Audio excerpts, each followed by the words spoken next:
Want to earn more and become a top Uber Eats driver in 2025? Here's how. Start by accepting smarter orders, not every order. Focus on short distance deliveries with high payouts and avoid restaurants known for long wait times. Efficiency is key, mind you. Use apps like Gridwise or Para to help analyze earnings, estimate hidden tips, and track your best working hours.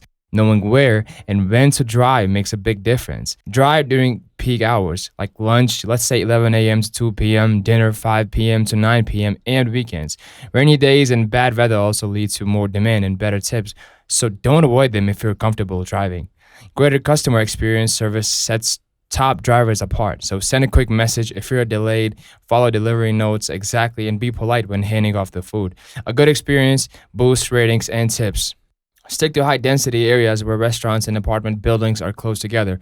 You'll save time, get more orders, and reduce your mileage. Treat this like a business. Track your mileage and expenses for tax using apps like Stride or Everlands.